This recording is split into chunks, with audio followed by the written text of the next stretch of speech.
I think it sort of depends on which problem you're trying to solve. If you're trying to solve the immediate problem that there is no transparency, creating a process where there is much better independent auditing solves that problem from the advertiser's point of view. And I think some of the advertising agencies are already starting to push in that direction. When you're looking to, well, for example, measuring network TV, cable TV viewership, you don't necessarily rely on the network TV company, you rely on Nielsen or a third party.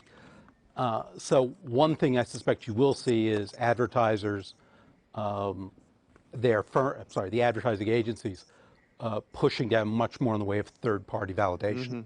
You typically break up large companies or move to break up large companies because they act anti-competitively. So I'd like to get your idea as to whether you think any of the companies that you mention in your article, Facebook, Google, Amazon, have acted anti-competitively. Have they been bad, or have they just been awfully good? Well, you have several different issues there. You may break up a company in anticipation that somebody else might be there and will do something evil with it. Remember Google's model of do no evil. But if you look at Facebook and Google, there's a particularly good argument, I think also in the case of Facebook, that it has helped to gut the newsprint industry. I mean, if you think about Facebook as a distribution platform for news, and I think it's now about 40% of all Americans say they get a good chunk of their news via Facebook. It's a situation where they're taking the articles from newspapers, New York Times, Washington Post, etc., Wall Street Journal, that are being shared on their platform, but they're getting a lot of the revenues.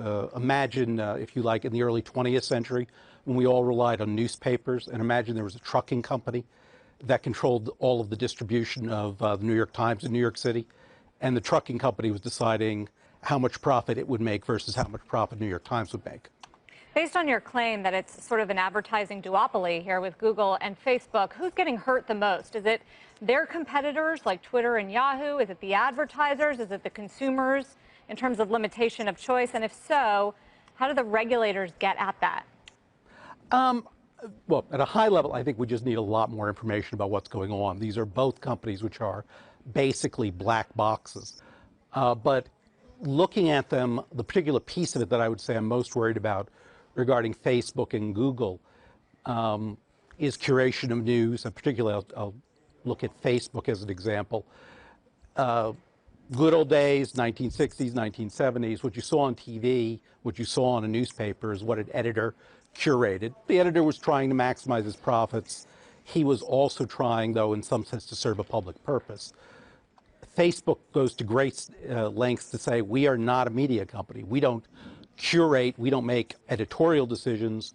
We just have this algorithm that's allocating news items. But their algorithm is basically designed to maximize their profits. You look at sort of the various conspiracy theories that have floated around, most notably the birther movement.